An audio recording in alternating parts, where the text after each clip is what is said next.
Hi, I'm Tad the Diet Coach, and today I'm going to talk about sleep apnea. This is a condition that affects a lot of weightlifters, especially bodybuilders, or anybody who has elevated weight, but it doesn't have to. It can strike just about anybody. Some of the indicators for this are snoring. So if you snore, you probably have some form of sleep apnea. Whether or not you need to get it evaluated or whether it's going to obstruct your life in negative ways may or may not be the case. But in many cases, sleep apnea, if gone unchecked, it can exacerbate issues in your life like hypertension. It can cause an increased incidence of stroke and heart attack. So it can be very, very, very serious. And not to mention, it restricts oxygen flow to the body. So your sleep quality is very low, and you will have a hard time staying awake for long periods of time throughout the day. A lot of people get sleepy throughout the day. In my case, I actually have sleep apnea pretty bad, and I've had it ever since I was probably in high school. I know I've snored for many, many years, and I didn't believe it at first. Actually, when I was in college, my brother told me, and I didn't believe it, but he was correct.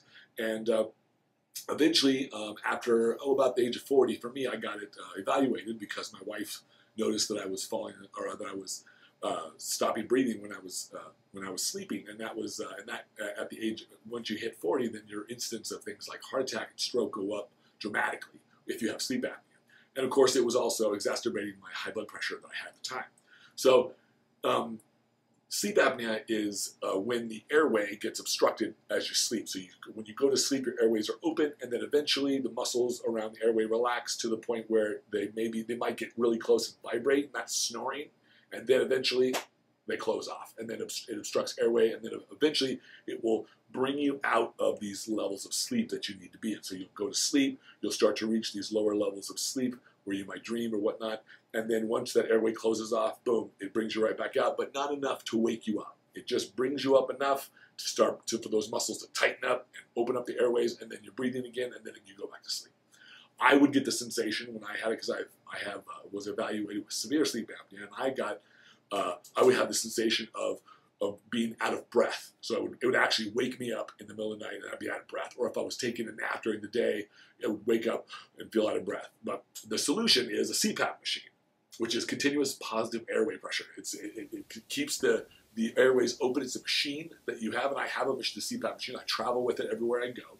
And this machine is very compact. It looks kind of like an alarm clock. It's about this big, and it has a tube, and it has a mechanism inside where you put water in it so that it can lubricate and keep your airways moist as well, because air is being forced through your airways continuously throughout the night.